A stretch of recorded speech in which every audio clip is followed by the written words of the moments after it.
السلام علیکم ورحمۃ اللہ وبرکاتہ ان الحمد للہ نحمده ونستعینه ونستغفره ونعوذ باللہ من شرور انفسنا ومن سیئات اعمالنا من يهده الله فلا مضل له ومن يضلل فلا هادي له واشهد ان لا اله الا الله وحده لا شريك له واشهد ان محمدا عبده ورسوله اما بعد فإن خير الحديث كتاب الله وخير الهدي هدي محمد صلى الله عليه وسلم وشر الأمور محدثاتها وكل محدثة بدعة وكل بدعة ضلالة وكل ضلالة في النار۔ محترم حاضرین، بزرگوں، نوجوانوں، معصوم بچوں اور قابل قدر قابل احترام ماؤں بہنوں اور بیٹیوں، الحمدللہ ہم نے کتاب التوحید کا جو درس شروع کیا ہے، باب ما جاء فی الذبح لغیر اللہ، اللہ کے علاوہ کسی اور کے نام پر، اللہ کے علاوہ کسی اور کی خوشنودی کے لیے ذبح کرنا، قربانی کرنا، جانور قربان کرنا، اس کا کیا حکم ہے؟ تو ہم نے قرآن کریم کی آیتوں اور نبی صلی اللہ علیہ وسلم کی احادیث کی روشنی میں جانا کہ یہ شرک ہے۔ ہم نے پہلے درس میں جو آیتیں پڑھی تھیں، ان صلاتی و نسکی و محیای و مماتی للہ رب العالمین لا شریک لہ وبذالک امرت وانا اول المسلمین، میری نماز، میری قربانی، میری سب عبادتیں، غرض میری پوری زندگی، میرا جینا، میرا مرنا سب اکیلے اللہ کے لیے ہے، جو سارے جہانوں کا رب، مالک، خالق، پروردگار ہے، اس کا کوئی شریک نہیں۔ اور پھر دوسری آیت فصلی لربک وانحر، آپ اپنے رب کے لیے ہی نماز پڑھیے، اپنے رب کے لیے ہی قربانی کیجیے، آپ کی نمازیں، آپ کی قربانی، آپ کی عبادتیں صرف اپنے رب اکیلے اللہ کے لیے ہی ہونی چاہیے۔ اس کے بعد پچھلے درس میں ہم نے علی بن ابی طالب رضی اللہ عنہ کی روایت سے صحیح مسلم کی ایک حدیث آپ کے سامنے رکھی تھی کہ رسول اللہ صلی اللہ علیہ وسلم فرماتے ہیں لعن اللہ من ذبح لغیر اللہ، لعن اللہ من لعن والدیہ، لعن اللہ من غیر، لعن اللہ من آوى محدثا، لعن اللہ من غیر منار الارض۔ اللہ کے علاوہ کے لیے کوئی ذبح کرے تو اس پر اللہ کی لعنت ہو، جو اپنے والدین پر لعنت کرے اس پر بھی اللہ کی لعنت ہو۔ اسی طرح سے جو زمین کی نشانیاں بدل دے اس پر بھی اللہ کی لعنت ہو، اور جو کسی بدعتی کو پناہ دے اس پر بھی اللہ کی لعنت ہو۔ ہم نے اس حدیث کو بھی الحمدللہ پوری تفصیل سے جانا، دیکھا اور سمجھا، اور اس سے یہ بات بھی سمجھ میں آتی ہے کہ اگر اللہ کے رسول صلی اللہ علیہ وسلم نے کسی کام پر یا اس کے کرنے والے پر لعنت بھیجی ہو تو وہ کبیرہ گناہ ہوتا ہے، وہ کبیرہ گناہ ہوتا ہے۔ کبیرہ گناہ کا ڈیفینیشن یہ بھی ہے کہ کوئی بھی ایسا گناہ جس پر اللہ کے غضب، اللہ کے عذاب یا اللہ کی طرف سے لعنت کی بات آئی ہو تو وہ گناہ کبیرہ گناہ ہوتا ہے۔ تو یہ چاروں گناہ جو اس حدیث میں مذکور ہیں یہ یقینی طور پر بڑے بڑے گناہ ہیں، کبیرہ گناہ ہیں۔ اس سے یہ بات بھی سمجھ میں آتی ہے کہ اللہ نے یا اللہ کے رسول صلی اللہ علیہ وسلم نے کسی کام یا کسی کام کے کرنے والے پر لعنت بھیجی ہو تو بے شک یہ کہا جا سکتا ہے کہ جو اللہ کے علاوہ کے لیے ذبح کرے اس پر لعنت، لیکن آپ کسی پرٹیکولر کسی آدمی کو کہہ نہیں سکتے کہ تجھ پر لعنت ہے، جی نہیں، ہم یہ کام نہیں کر سکتے۔ ہم ایسا کہیں گے جو اپنے والدین پر لعنت کرے اس پر لعنت، لیکن کسی آدمی سے ہم یہ کہیں کہ تجھ پر لعنت، تو ایسا ہم نہیں کر سکتے۔ ہمیں ہمارے اللہ نے یا ہمارے رسول صلی اللہ علیہ وسلم نے اس کام کی اجازت نہیں دی ہے، یہ ہمارا کام نہیں۔ ہم یہ کہہ سکتے ہیں کہ اگر کوئی بندہ یہ کام کرتا ہے تو یہ شرک ہے، ایسا کرنے والا مشرک ہے، مگر تو مشرک ہے ہم نہیں بول سکتے۔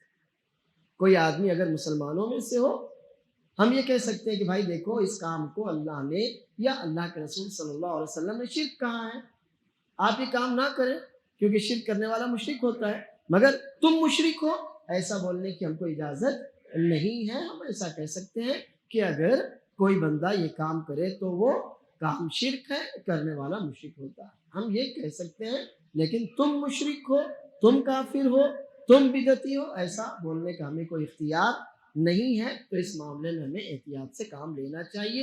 اللہ تعالیٰ مجھے اور آپ کو علم بھی دے، اس پر عمل کی توفیق بھی دے، آمین۔ اب آج ہمارے اور آپ کے سامنے جو حدیث ہے یہ حدیث طارق بن شہاب رحمہ اللہ یا رضی اللہ عنہ، طارق بن شہاب البجلی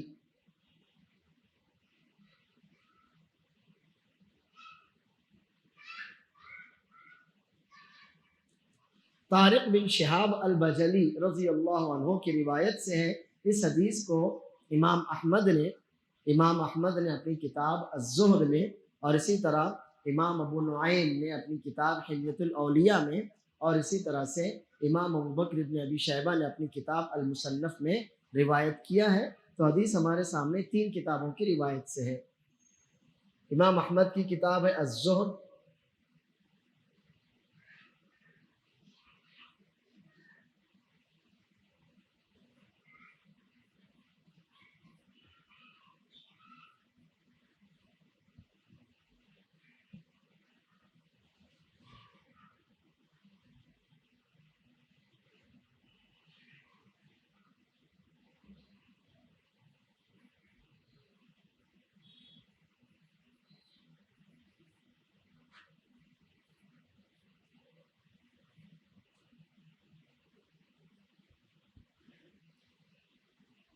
اس حدیث کے راوی جو آپ کے سامنے ہے طارق بن شہاب البجلی الکوفی رضی اللہ عنہ، نبی صلی اللہ علیہ وسلم کی آخری عمر میں انہوں نے اسلام قبول کیا۔ نبی صلی اللہ علیہ وسلم کو انہوں نے دیکھا، لیکن نبی صلی اللہ علیہ وسلم سے براہ راست انہوں نے کوئی حدیث نہیں سنی۔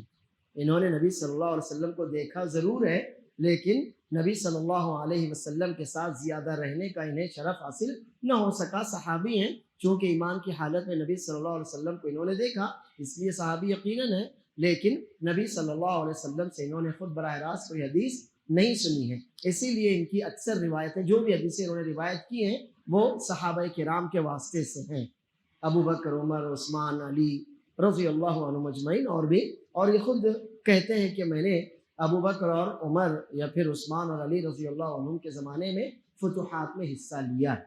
کہتے ہیں کہ میں نے ابو بکر، عمر، عثمان، علی رضی اللہ عنہ اور جو بھی صحابہ کرام جن کو سپہ سالار کی حیثیت سے بھیجا جاتا تھا، تو کہتے ہیں کہ ان کے زمانے میں نے جنگوں میں حصہ لیا ہے۔ لیکن چونکہ نبی صلی اللہ علیہ وسلم کی بالکل عمر کے آخری مرحلے میں انہوں نے اسلام قبول کیا، اس لیے نبی صلی اللہ علیہ وسلم کے ساتھ کسی جنگ میں شریک ہونے کا ان کو موقع نہ مل سکا۔ اور اسی طرح نبی صلی اللہ علیہ وسلم سے براہ راست انہوں نے کوئی حدیث بھی نہیں سنی ہے۔ جب بھی کوئی حدیث سے روایت کرتے ہیں تو کسی صحابی کا نام لے کر کرتے ہیں کہ فلاں نے کہا یا میں نے فلاں سے سنا ہے۔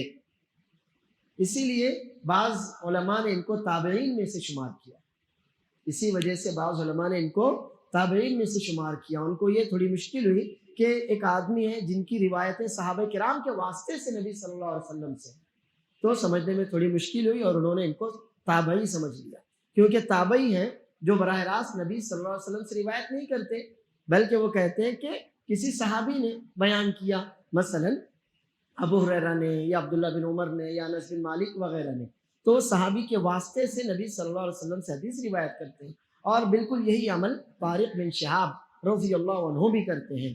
لیکن فرق یہ ہے کہ یہ صحابی ہیں، لیکن چونکہ انہوں نے نبی صلی اللہ علیہ وسلم سے براہ راست کوئی حدیث نہیں سنی، اس لیے کسی صحابی کے واسطے سے نبی صلی اللہ علیہ وسلم کی حدیثیں روایت کرتے ہیں۔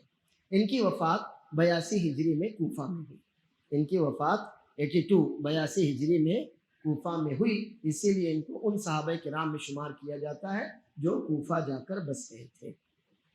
طارق بن شہاب البجلی رضی اللہ عنہ کی روایت ہے، جسے امام احمد نے اپنی کتاب الزہد میں، امام ابو بکر ابن ابی شیبہ نے اپنی کتاب المصنف میں، اور امام ابو نعیم اصبہانی نے اپنی کتاب حلیۃ الاولیاء میں روایت کیا ہے۔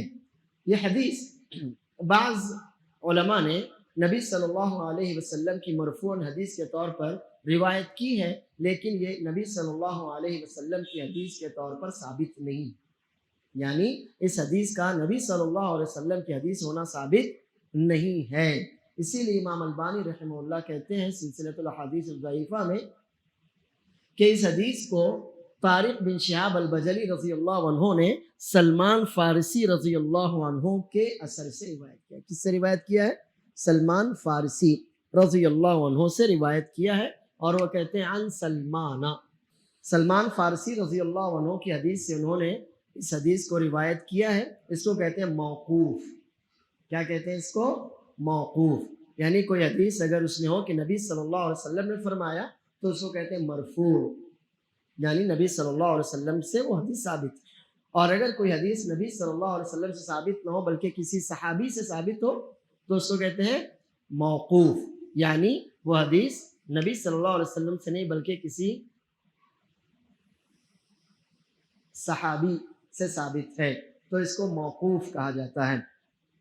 علامہ البانی رحمہ اللہ کہتے ہیں کہ یہ حدیث سلمان رضی اللہ عنہ کی حدیث سے موقوفاً ثابت ہے، یعنی صحیح تو ہے لیکن نبی صلی اللہ علیہ وسلم سے ثابت نہیں ہے بلکہ کس سے ثابت ہے؟ سلمان فارسی رضی اللہ عنہ سے موقوفاً ثابت ہے. اب وہ حدیث جو آپ کے سامنے آنے والی ہے انشاءاللہ، حدیث شاید آپ کو معلوم ہوگی.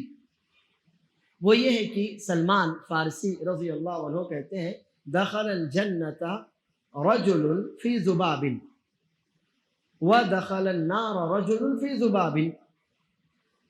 ایک آدمی صرف ایک مکھی کی وجہ سے جنت میں داخل ہوا، اور اسی طرح ایک دوسرا آدمی ایک مکھی کی وجہ سے جہنم میں چلا گیا.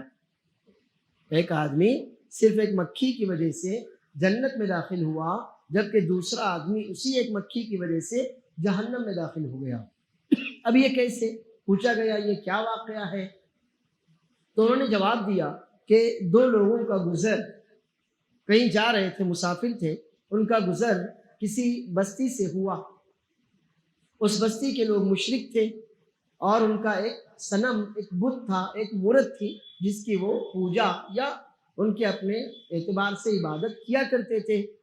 اب انہوں نے ٹھانا ہوا تھا کہ یہاں سے کوئی بھی گزرے گا تو جب تک وہ ہمارے اس بت کو، اس مورت کو کچھ چڑھاوا نہیں چڑھائے گا ہم اسے جانے نہیں دیں گے. یہاں سے کوئی بھی شخص اگر گزرنا چاہے تو ضروری ہے کہ وہ ہمارے اس بت کو کچھ چڑھاوا چڑھائے تو ہی ہم اس کو جانے دیں گے، ورنہ جانے نہیں دیں گے. اب یہ دو مسافر وہاں سے گزر رہے تھے تو انہوں نے کہا کہ ہم آپ کو جانے نہیں دیں گے جب تک کہ آپ چڑھاوا نہ چڑھائیں. تو ان میں سے ایک نے کہا ما عندی شیء، میرے پاس تو کچھ نہیں ہے. تو انہوں نے کہا قرب ولو ذبابا، قرب ولو ذبابا، کہ کچھ تو تمہیں قربان کرنا پڑے گا، یعنی چڑھاوا چڑھانا پڑے گا، کچھ تو تمہیں چڑھاوا چڑھانا پڑے گا. اگر کچھ بھی نہیں ہے تو مکھی ہی صحیح، اگر کچھ بھی نہیں ہے تو مکھی ہی صحیح. فقرب ذبابا فخلوا سبیلہ فدخل النار. اس نے ایک مکھی لی، وہی مکھی چڑھاوے کے طور پر چڑھا دی، انہوں نے اس کو جانے دیا اور اسی وجہ سے وہ بندہ جہنم میں چلا گیا. انہوں نے دوسرے آدمی سے کہا قرب، کچھ نظر چڑھاؤ، کچھ چڑھاوا چڑھاؤ، کچھ تقرب کے لیے پیش کرو. اس نے کہا ما عندی شیء، میرے پاس کچھ نہیں ہے. انہوں نے کہا کہ مکھی چڑھا دو. اس نے کہا ما کنت لأقرب لأحد شيئا دون اللہ عز وجل. اس نے جواب دیا ما کنت لأقرب لأحد شيئا دون اللہ عز وجل، میں اللہ عز وجل کے علاوہ کسی کے لیے بھی کوئی چڑھاوا نہیں چڑھا سکتا. میں اللہ عز وجل کے علاوہ کسی کے لیے بھی کوئی چڑھاوا نہیں چڑھا سکتا. تب فضربوا عنقه، ان کافروں نے اس کی گردن اڑا دی. فدخل الجنہ، اور شہید ہوا شہادت کی وجہ سے، اور وہ بھی توحید کی خاطر، اللہ کے حق کے خاطر وہ شہید ہوا، اس لیے وہ جنت میں داخل ہو. یہاں تک حدیث پوری ہوئی. اب اس حدیث کا جو ایک اصل مفہوم ہے یا اصل جو حدیث کا تقاضا ہے وہ یہی ہے کہ اللہ کے علاوہ کسی بھی بت یا مورت یا کسی کے بھی نام پر چڑھاوا چڑھانا شرک ہے، اور اگر کوئی بندہ شرک پر مرتا ہے تو وہ جہنم میں جاتا ہے. یہ بات واضح ہے. اسی طرح سے اگر کوئی بندہ توحید پر مرتا ہے تو وہ وہ جنت میں جاتا ہے۔ کوئی بندہ اگر شرک پر مرتا ہے، من مات وہو یشرک باللہ شیئا دخل النار، اگر کوئی بندہ شرک پر مرے تو وہ جہنم میں جائے گا۔ ومن مات لا یشرک باللہ شیئا دخل الجنہ، اور کوئی خالص توحید پر مرے، اللہ کے ساتھ اس نے کبھی شریک نہ کیا ہو کسی کو، توحید پر مرتا ہے تو انشاءاللہ وہ جنت میں جائے گا۔ تو یہ بات تو اپنی جگہ بالکل واضح ہے اس حدیث سے، لیکن ایک مسئلہ پھر بھی باقی ہے، گرچہ یہ ہمارے لیے بالکل صحیح ہے۔ اللہ کے رسول صلی اللہ علیہ وسلم فرماتے ہیں لا تشرک باللہ وان قتلت او حرقت، اللہ کے ساتھ کبھی شرک نہ کرنا، کسی کو شریک نہ ٹھہرانا، گرچہ تمہیں اس کے لیے کیسی ہی تکلیفیں کیوں نہ جھیلنی پڑے، تمہیں قتل کر دیا جائے، تمہیں جلا دیا جائے، کچھ بھی ہو، لیکن اللہ کے ساتھ شرک نہ کرنا۔ مگر 14ویں پارے سورۃ النحل، 14ویں پارے میں سورت ہے سورۃ النحل، اس میں آیت نمبر 106، آیت نمبر 106 اللہ عز و جل فرماتا ہے من کفر باللہ من بعد ایمانہ الا من اکرہ وقلبہ مطمئن بالایمان ولکن من شرح بالکفر صدرا فعلیہم غضب من اللہ۔ من کفر باللہ من بعد ایمانہ، ایمان لانے کے بعد، اپنے آپ کو مومن کہنے کے بعد کوئی بندہ اگر اللہ کے ساتھ کفر کرتا ہے، شرک کرتا ہے، الا من اکرہ، سوائے اس کے جسے مجبور کر دیا گیا ہو کہ شرک کرنا پڑے گا۔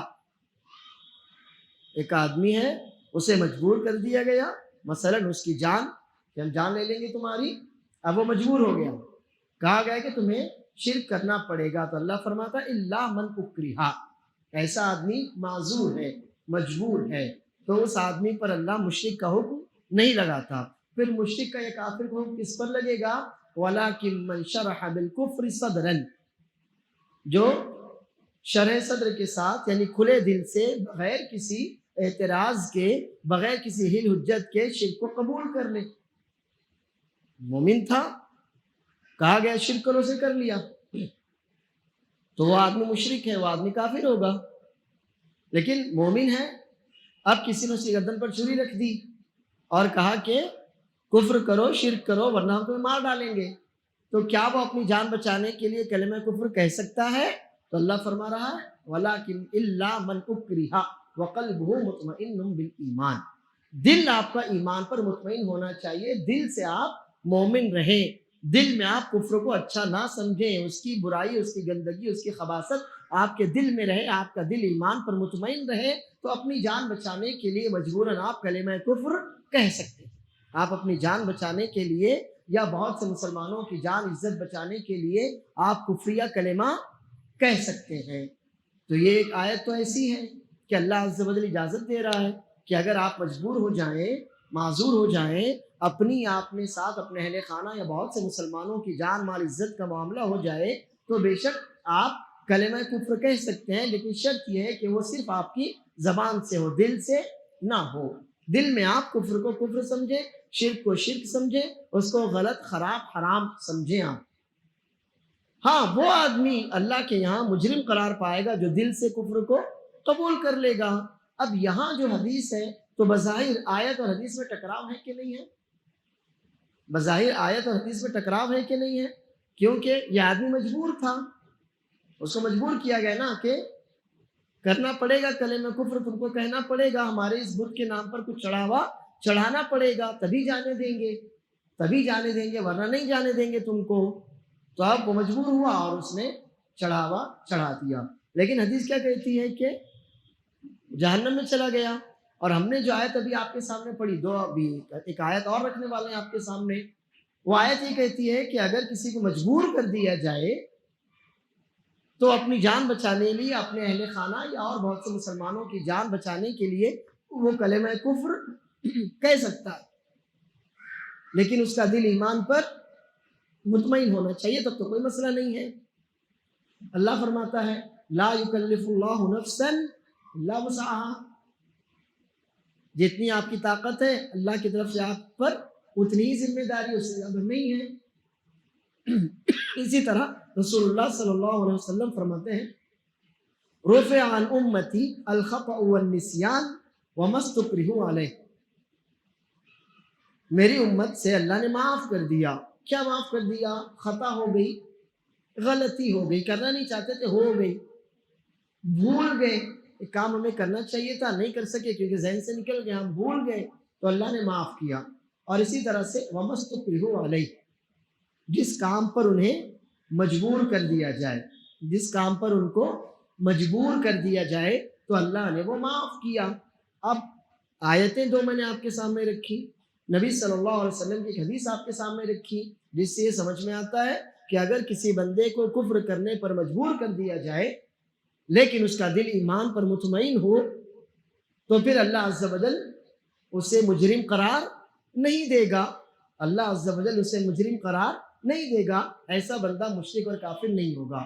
مشرک اور کافر کون سا بندہ ہوگا؟ کہ جو دل سے اس کفر کو قبول کرے.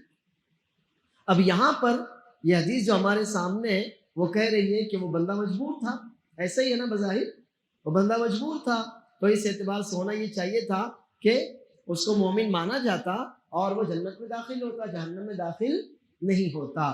تو اس طرح سے اگر آپ کی سمجھ میں آیا پوائنٹ آپ کی سمجھ میں کہ آیت میں اور اس حدیث میں تھوڑا سا ٹکراؤ ہے، تو ہمارے علماء کرام رحمہم اللہ نے اس کے کئی جواب دیے ہیں، وہ بھی دھیان میں رکھیے. ہمارے علماء رحمہم اللہ نے اس کے کئی جواب دیے ہیں، وہ دھیان میں رکھیے. پہلا تو یہ کہ ہم نے یہاں بورڈ پر آپ کے سامنے لکھا کہ یہ حدیث رسول اللہ صلی اللہ علیہ وسلم سے ثابت نہیں ہے. کس کا قول ہے یہ؟ کس کا قول ہے؟ سلمان فارسی رضی اللہ عنہ کا قول ہے. اور کیا کسی صحابی کا قول حدیث یا آیت سے ٹکرا سکتا ہے؟ سوال ہی نہیں اٹھتا ہے نا. اگر حدیث ہوتی تو ہم کہتے کہ ہاں چلو بھائی ٹکراؤ ہے، لیکن یہ حدیث ہے کیا؟ یہ سلمان رضی اللہ عنہ کا اپنا قول، اپنا اثر ہے، تو یہ حدیث کے مقابلے میں کھڑا ہو سکتا ہے کیا؟ جی نہیں. ایک بات. دوسری بات، سلمان فارسی رضی اللہ عنہ نے، جیسے کہ علامہ البانی رحمہ اللہ لکھتے ہیں، یہ بات، یہ واقعہ اہل کتاب سے سیکھا، کیونکہ اسلام لانے سے پہلے وہ نصرانی تھے. انہوں نے ایران میں آنکھیں کھولی، پیدا ہوئے ایک مجوسی گھرانے میں، پارسی جن کو ہم کہتے ہیں آنکھ کے پجاری، اس گھرانے میں آنکھیں کھولی. اللہ عز و جل نے ان کو ہدایت دینی تھی، ان کے قسمت میں ہدایت لکھی تھی، تو بہت ہی مشکلوں تکلیفوں کے ساتھ وہ شام پہنچے اور کافی لمبا سفر انہوں نے کیا. بعد میں مدینہ منورہ تشریف لائے، وہاں اللہ عز و جل نے ان کو ہدایت دی، اسلام سے نوازا.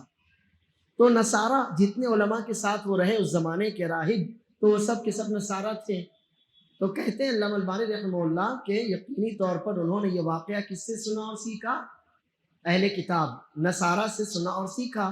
اب جب نصارہ کا کوئی قول یا کوئی بات ہو تو اصل تو یہ ہے کہ ہم ان کی کسی بھی بات کی تصدیق بھی نہیں کر سکتے اور تکذیب بھی نہیں کر سکتے. یعنی وہ سچ بول رہے ہیں ہم یہ نہیں کہہ سکتے، یا جھوٹ بول رہے ہیں یہ بھی ہم نہیں بول سکتے، حتیٰ کہ ہماری شریعت آ کر یہ بتا دے کہ ہاں ان کی بات سچی ہے، یا ہماری شریعت یہ بتا دے کہ ان کی بات غلط ہے. جب تک ایسا کچھ نہیں ہوتا تو ہم ان کی باتوں کی تصدیق بھی نہیں کریں گے اور نہ جھٹلائیں گے، تکذیب کریں گے. تو یہ کلیئر ہے کہ سلمان فارسی رضی اللہ عنہ کا اپنا یہ قول ہے، اور ویسے بھی کسی صحابی کا قول حدیث کے مقابلے میں نہیں آ سکتا، آیت کے مقابلے میں نہیں آ سکتا جبکہ ٹکراؤ ہو.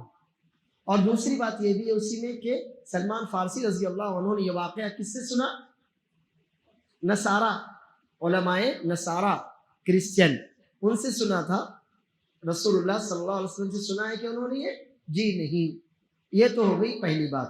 دوسری بات، اگر ہم اس واقعے کو صحیح مان بھی لیں، اگر ہم اس واقعے کو صحیح مان بھی لیں کہ ہاں چلو واقعہ صحیح ہے، ثابت ہے، تو اس میں مسئلہ پھر یہ ہے کہ ہم سے پہلے جن انبیاء کی شریعت تھی وہ ہمارے لیے ایز اٹ از نہیں. ہمارے سے پہلے انبیاء کو، ہمارے سے پہلے رسولوں کو اللہ عز و جل نے جس شریعت سے نوازا تھا، as it is same to same, جو کہ تو ویسی شریعت ہم کو نہیں دی گئی، بلکہ ہماری شریعت کو اللہ تعالیٰ نے بہت آسان کر دیا. ہماری شریعت کو اللہ تعالیٰ نے بہت آسان کر دیا. مثال کے طور پر موسیٰ علیہ السلام کی غیر موجودگی میں جب وہ اللہ عز و جل سے ملاقات کے لیے گئے تھے، ملاقات یعنی اللہ سے تورات لینے کے لیے جب گئے تھے تو ان کی غیر موجودگی میں ان کی قوم نے کیا کیا تھا؟ شرک کیا تھا نا، شرک کیا تھا. بچڑا، گائے کا بچڑا انہوں نے بنایا، اس کو پوجنے لگے تھے. وہ موسیٰ علیہ السلام آئے، بہت ناراض ہوئے، تو اللہ عز و جل نے ان کی معافی کے لیے کیا شرط رکھی تھی؟ ہاں، کہ وہ سب ایک دوسرے کو آپس میں قتل کریں، یہی شرط تھی نا. ذالکم خیر لکم عند باریکم فتاب علیکم، تم سب آپس میں ایک دوسرے کو قتل کرو، یہی ان کی سزا تھی. لیکن ہمارے لیے اللہ نے کتنا آسان کر دیا، ایک آدمی سے اللہ نہ کرے، شرک ہو جائے تو اس کی سزا کیا ہے؟ توبہ. ایک آدمی سے اللہ نہ کرے، شرک ہو جائے، ہو گئی اس سے غلطی، کر لیا اس نے شرک، چلیے جان بوجھ کر ہی کر لیا، تو توبہ کا دروازہ کھلا ہے کہ بند ہو گیا؟ توبہ کا دروازہ تو مرنے تک کھلا ہے نا. اس نے شرک کر لیا، کفر کر لیا، کوئی بھی غلطی اس سے ہو گئی، اللہ عز و جل نے توبہ کا دروازہ بند کیا کیا؟ جی نہیں. بنو اسرائیل کے لیے کیا تھا کہ تمہاری معافی کی شکل یہی ہے کہ تم ایک دوسرے کو قتل کر ڈالو. اور ہم امت محمدیہ کے لیے کیا ہے؟ کیا کبھی بھی سچے دل سے، کبھی بھی آپ سچے دل سے خلوص کے ساتھ اللہ سے کہیں اللہ معاف کر دے، ہے کہ نہیں؟ لا الہ الا اللہ، ہو گیا کہ نہیں معاملہ حل؟ تو ہماری شریعت آسان ہے کہ نہیں؟ بہت زیادہ. ہماری شریعت بہت زیادہ آسان ہے. اس سے یہ سمجھ میں آتا ہے کہ پرانے انبیاء کی جو شریعت تھی وہ ایز اٹ از ہمارے لیے شریعت نہیں ہے، وہ ہماری شریعت کا حصہ نہیں ہے. وہ ہماری شریعت کا حصہ اسی وقت بنے گی جب ہماری شریعت کہے کہ یہ تمہارا ہے. پرانے انبیاء کی جو شریعتیں تھی، جو ان کے قانون تھے، جو ان کے احکام اور مسائل تھے، وہ جو کہ تم ایز اٹ از ہمارے لیے احکام، مسائل اور شریعت ہیں کیا؟ جی نہیں. کب بنیں گے ہمارے لیے وہ شریعت کا حصہ؟ جب ہماری شریعت کہے گی کہ یہ آپ کا بھی ہے، آپ کو کرنا پڑے گا، تب ہم کریں گے، ورنہ نہیں کریں گے. سمجھ میں آیا دوسرا پوائنٹ؟ کہ اگر ایسا تھا بھی اس بندے کا تو وہ ان کی شریعت کا معاملہ تھا کہ ان کی شریعت میں شرک کی کوئی اجازت نہیں تھی، مجبوری والا کوئی مسئلہ نہیں تھا. ہماری شریعت میں بھی شرک کی کوئی اجازت نہیں ہے، لیکن مجبوری کا خیال رکھا گیا کہ نہیں رکھا گیا؟ جی ہاں. ان کی شریعت میں مجبوری کا کوئی خیال نہیں رکھا گیا تھا کہ کچھ بھی ہو جائے، اور ہماری شریعت میں ہماری مجبوری کا خیال رکھا گیا. تو یہ ہماری شریعت کی اور زیادہ بہتر ہونے، افضل ہونے کی دلیل ہے کہ ان کی شریعت میں آپ کی مجبوری کا کوئی خیال نہیں رکھا گیا تھا. ہماری شریعت میں مجبوری کا خیال رکھا گیا ہے، اور مجبوری کی بنیاد پر آدمی کو معذور سمجھا جاتا ہے. مجبوری کی بنیاد پر آدمی کو معذور سمجھا جاتا ہے. بہت سی مثالیں، ہمارا نماز کا مسئلہ دیکھیے آپ، روزے کا مسئلہ دیکھیے آپ، حج کا مسئلہ، کئی طرح کی آسانیاں ہماری شریعت میں ہیں. اس کا تیسرا جواب یہ بھی دیا گیا کہ اس بندے کو مکھی چڑھانے کی وجہ سے، صرف دھیان دیجئے، صرف مکھی چڑھانے کی وجہ سے اس بندے کو جہنم میں نہیں ڈالا گیا، بلکہ اس نے اس بات کو حقیر سمجھا تھا. اس سے جب کہا گیا، مصنف ابن ابی شیبہ کی ایک روایت میں یہ الفاظ ہیں، اس سے کہا گیا کہ قرب، کچھ تو بھی چڑھاؤ. اس نے کہا ما عندی شیء، میرے پاس کچھ نہیں ہے. تو ان لوگوں نے کہا قرب ولو ذبابا، مکھی چڑھا دو. تو اس نے کہا ایش الذباب، چلو مکھی کا کیا ہے، یعنی مکھی تو ایک حقیر سی چیز ہے، اور مکھی اگر چڑھا دیتا ہوں تو یہ میرے لیے آسان ہے، میرا راستہ کھل جائے گا، میرا راستہ کھل جائے گا. تو اس نے اس شرک کو کیا سمجھا تھا؟ حقیر سمجھا تھا. شرک تھا کہ نہیں تھا؟ وہ شرک تھا نا. تو اس نے اس شرک کو حقیر سمجھا تھا. سمجھ میں آئی بات؟ اور ہماری شریعت میں یہ بھی ہے نا کہ آپ کسی بھی گناہ کو، ٹھیک ہے آپ سے گناہ ہو گیا، لیکن اس گناہ کو حقیر نہ سمجھیں. آپ اس گناہ کو حقیر نہ سمجھیں، اس لیے کہ بہت سی دفعہ آپ کسی گناہ کو حقیر سمجھ رہے ہوتے ہیں، لیکن در حقیقت وہ حقیر نہیں ہوتا، وہ بہت زیادہ بڑا گناہ ہوتا ہے. انس بن مالک رضی اللہ عنہ کہتے ہیں کہ انکم تعملون اعمالا ہی ادق فی اعینکم من الشعر وَإِنَّا كُنَّا لَنَعُدُّهَا فِي زَمَنِ رسول اللہ صلی اللہ علیہ وسلم من الموبقات. انس رضی اللہ عنہ اپنے ساتھیوں کو، اپنے تابعین کو، اپنے شاگردوں کو مخاطب کر کے کہتے ہیں کہ تم ایسے بہت سے گناہ کرتے ہو جن کو تم بہت ہلکا سمجھتے ہو، تمہاری نظروں میں ان گناہوں کی بال سے زیادہ کوئی حقیقت نہیں ہے، چھوٹے سے ہلکے سے ہیں، لیکن انہی گناہوں کو ہم رسول اللہ صلی اللہ علیہ وسلم کے زمانے میں ہلاک کرنے والے گناہ سمجھتے تھے۔ اس سے معلوم ہوتا ہے کہ ایک بات، آپ کسی بھی نیکی کو بھی حقیر نہ سمجھیں، ہو سکتا ہے کوئی چھوٹی سی نیکی آپ کی مغفرت کے لیے ذریعہ بن جائے۔ ایک عورت نے کتے کو پانی پلا دیا، جنت میں چلی گئی۔ ایک بندے نے راستے سے ایک تکلیف دہ ٹہنی درخت کو ہٹا دیا، جنت میں چلا گیا۔ چھوٹی سی نیکی تھی لیکن حقیر نہیں تھی۔ تو اسی طرح سے یہ چھوٹا سا شرک تھا، لیکن شرک تھا کہ نہیں تھا؟ اور جب شرک ہے تو کیا حقیر ہوگا؟ اور جب شرک ہے تو حقیر ہوگا کیا؟ جی نہیں ہوگا۔ تو اس نے اس شرک کو معمولی سمجھا تھا کہ معمولی سی تو بات ہے، لیکن شرک معمولی نہیں ہوتا۔ شرک شرک ہوتا ہے کہ نہیں ہوتا؟ شرک شرک ہوتا ہے۔ تو اللہ عز و جل نے اس کو جو جہنم میں داخل کیا اس کے شرک کی وجہ سے کہ اس نے شرک کو معمولی سمجھا تھا، اور یہ سمجھا تھا کہ معمولی سی تو بات ہے، معمولی شرک کرنے سے کوئی نقصان ہونے والا نہیں ہے۔ اور آخری بات اسی میں یہ ہے کہ بعض علماء کہتے ہیں وہ راستہ بدل بھی تو سکتا تھا۔ کیا کہا گیا تھا اس سے؟ ہم آپ کو جانے نہیں دیں گے، اتنی تو بات تھی نا۔ تو وہ راستہ بدل بھی سکتا تھا۔ سمجھ میں آ رہی ہے بات؟ تو یہ کئی جواب اس حدیث کے دیے گئے ہیں، لازم ہے کہ آپ کے دماغ میں یہ جواب رہیں، تاکہ کل کو آپ کے سامنے اگر کوئی آیت پڑھتا ہے کہ اللہ تو فرماتا ہے من کفر باللہ من بعد ایمانی الا من اکرہ وقلبہ مطمئن بالایمان، کہ آیت تو یہ کہتی ہے کہ اگر کوئی بندہ زبان سے جبکہ مجبور ہو کلمہ کفر کہہ دے لیکن دل اس کا ایمان پر مطمئن ہو تو اللہ عز و جل کے یہاں وہ معذور ہے، اور اللہ تعالیٰ اسے کافر اور مشرک قرار نہیں دے گا۔ آیت تو ایسا کہتی ہے، جبکہ آپ کی حدیث کہتی ہے کہ بندہ ایک چھوٹی سی مکھی کی وجہ سے جہنم میں چلا گیا، حالانکہ وہ مجبور تھا۔ تو یہ سارے جوابات جو میں نے آپ کے سامنے رکھے ہیں آپ کے دماغ میں رہنا چاہیے کہ اولاً یہ حدیث سلمان فارسی رضی اللہ عنہ سے ثابت ہے، نبی صلی اللہ علیہ وسلم سے ثابت نہیں ہے۔ اور سلمان فارسی رضی اللہ عنہ نے کہاں سے لیا ہے اس واقعے کو؟ اہل کتاب نصارہ سے انہوں نے اس واقعے کو لیا۔ دوسری بات یہ ہے کہ ان کی شریعت مشکل تھی، ان کی شریعت میں معذور مجبوری کا خیال نہیں رکھا گیا تھا، لیکن ہماری شریعت آسان ہے۔ ہماری شریعت میں لوگوں کی معذور مجبوری کی وجہ سے احکام بدل جاتے ہیں۔ جب تک آپ معذور ہیں، جب تک آپ مجبور ہیں، آپ کا حکم الگ ہو سکتا ہے، جو لوگ معذور اور مجبور نہیں ہیں ان کا حکم الگ ہو سکتا ہے۔ اور اسی طرح سے بھی آپ کہہ سکتے ہیں جو میں نے بتایا کہ ضروری نہیں کہ وہ بندہ اتنا ہی مجبور تھا جیسے ہم آج سمجھ رہے ہوں، بلکہ وہ اپنا راستہ بدل بھی سکتا تھا، وہ بندہ اپنا راستہ بدل بھی سکتا تھا۔ اور تفصیل سے یہ جواب آپ ہمیشہ اپنے ذہن میں تازہ رکھیے۔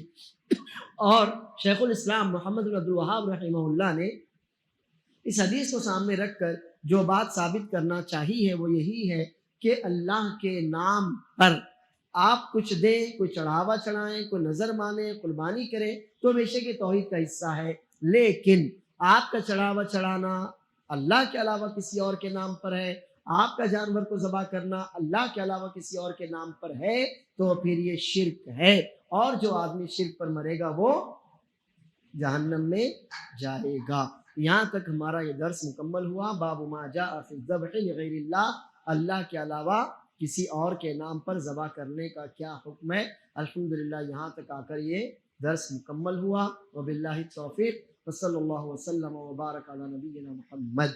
آپ میں سے کسی کا کوئی سوال ہے تو آپ پوچھ سکتے ہیں۔ یہ سوال ہے، دیکھیے اللہ تعالیٰ اپنی امان میں رکھے ہمارے ملک کے حالات جو بہت تیزی سے بدل رہے ہیں، ہمارے ملک کے حالات، سیاسی حالات، معاشی حالات بہت تیزی سے بدل رہے ہیں، اور ایسے کئی واقعات آپ نے سنے ہوں گے یا ویڈیو وغیرہ میں دیکھا ہوگا کہ کسی مسلمان کو پکڑ کر مجبور کیا جاتا ہے کہ وہ جے شری رام کا نعرہ لگائے، جے شری رام کا نعرہ لگائے۔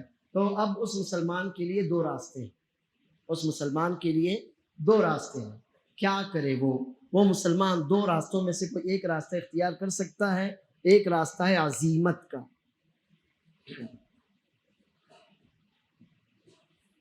اور ایک راستہ ہے رخصت کا،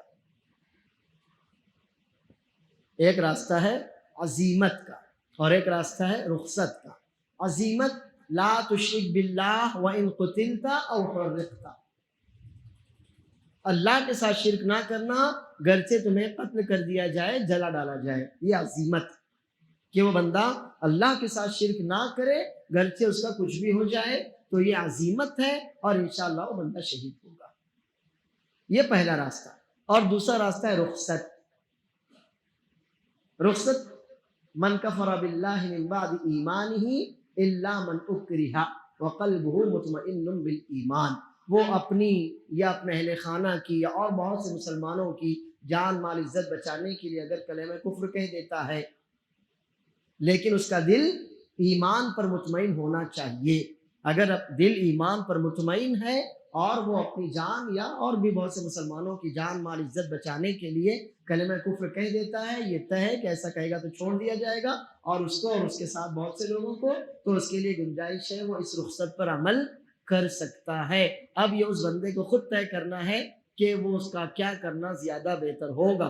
کیا وہ عزیمت کی راہ اختیار کرتا ہے کہ شہید ہو اور انشاءاللہ جنت میں جائے اور دوسرے بہت سے لوگوں کے لیے نمونہ بنے، اور یا تو یہ ہے کہ وہ رخصت کا راستہ اختیار کرتا ہے کہ اللہ نے رخصت دی ہے اور اسی وجہ سے میرے ساتھ ساتھ اور بہت سے مسلمانوں کی جان مال عزت بچے گی، تو بے شک وہ رخصت کا راستہ بھی اختیار کر سکتا ہے۔ اور اللہ عز و جل ہم کو اور آپ کو محفوظ رکھے ہر طرح کے شرک کفر بدعات سے۔ اللہ عز و جل ہمیں بھی قوت شان و شوکت عزت اور بلندی عطا فرمائے، اپنے دین اپنے ایمان کی حفاظت کے ساتھ اس دنیا میں ہم کو رکھے، آمین۔ یہ بچے کا یہ سوال ہے کہ جیسے ہم کہتے ہیں جے مہاراشٹر، جے ہند، اس طرح کے جملے کہتے ہیں، تو یہاں پر جے کا معنی شرک نہیں ہوتا، جے کا مطلب ہوتا ہے اس کا بلند ہو، اونچا ہو، اس کی جے ہو یعنی جیت ہو۔ تو یہ کس طرح سے کہنے میں اگر کوئی ضرورت ہے تو ٹھیک ہے، ورنہ نہ کہنا ہی بہتر۔ وہی ہم کہہ رہے ہیں کہ جے کا مطلب ہوتا ہے بلند ہو، اس کی عزت ہو، اس کی جیت ہو، تو ایسا کہنے میں ایسی تو کوئی حرج نہیں ہے، لیکن جہاں ضرورت ہو وہاں بلا وجہ کہنا بھی نہیں چاہیے، ورنہ اگر آپ کہیں تو کوئی مسئلہ اس میں نہیں۔ اللہ سوال ہے وندے ماترم کا، یہ اللہ کے علاوہ کسی اور کی بھی تعظیم تو ہے نہیں؟ ہم رکوع کریں گے اللہ کے لیے، ہم سجدہ کریں گے اللہ کے لیے، ہمارا جھکنا ہے اللہ کے لیے، ہماری عبادت ہے اللہ کے لیے، ہماری تعظیم ہے اللہ کے لیے۔ اور یہ جو ہے وندے ماترم تو آپ اچھی طرح جانتے ہیں کہ اس کا کیا مطلب ہوتا ہے، اے زمین ماں، اے دھرتی ماں، میں تیری پوجا کرتا ہوں، نعوذ باللہ تیرے لیے جھکتا ہوں۔